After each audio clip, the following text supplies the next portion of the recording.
Alright, this is Andrew with Joda Home Inspections. We are doing a sewer scope today here in Lehigh.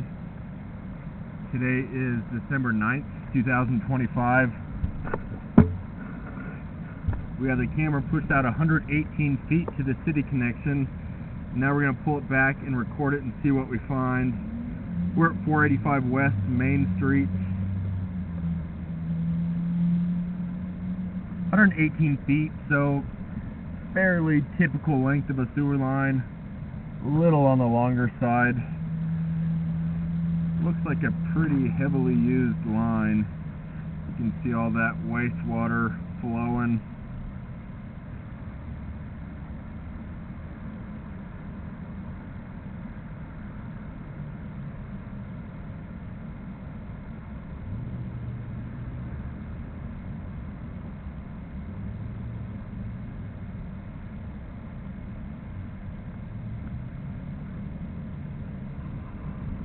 I'm accessing the line through the roof vent.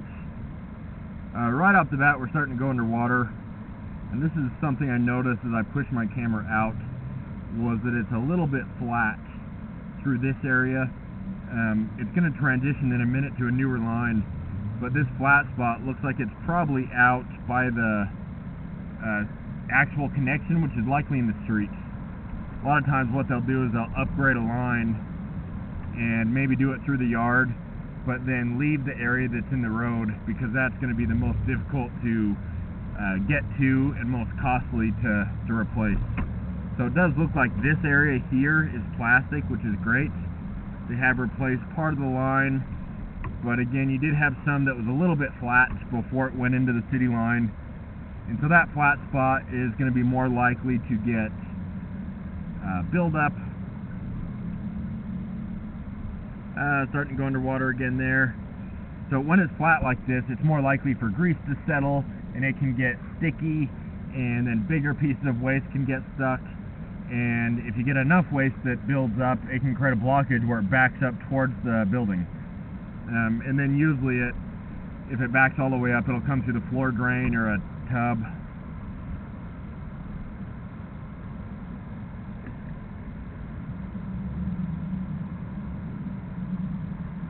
So another section of older line there, that looks like cast iron, kind of drops off from the plastic into the cast iron. Looks like typical cast for the age, not fantastic, but cast iron gets real rough and rusty and will eventually need to be replaced.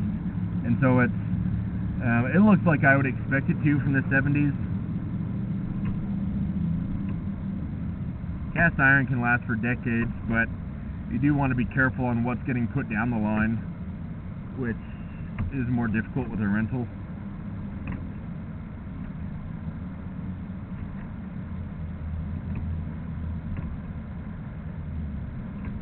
But this is plastic again.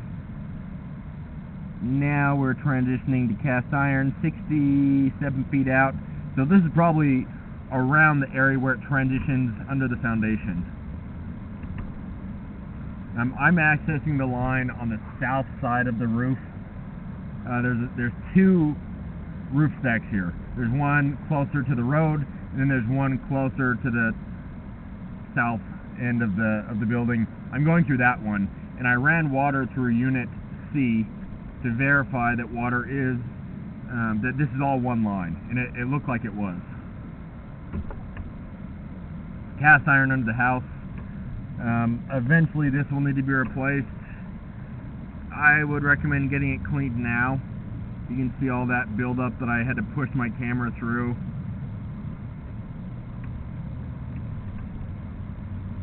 Just like my camera had a hard time, waste can also have a hard time, and I mean, you can see how it's contributing to that water that's pooling. That looks like pretty soft buildup. I don't see any roots or anything, and so I think it would be able to be cleaned out without too much problem. And then you want to have it scoped again, which is usually included if you have it hydrojetted. That way you can see the area that I can't see visually because of all that buildup. Now we're just coming up the roof stack, so nothing to really see through here. So just to recap, you have a mix of a lot of newer sections and then also some of the original cast iron. You do have some buildup.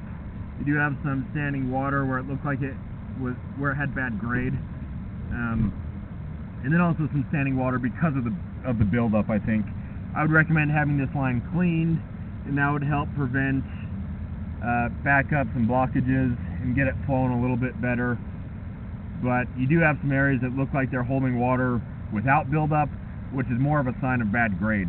And the only way to fix that permanently would be to dig it up and re-slope it. Those weren't incredibly long, and so less concerning in that way, but also never ideal to have any standing water. We're going to end this recording now.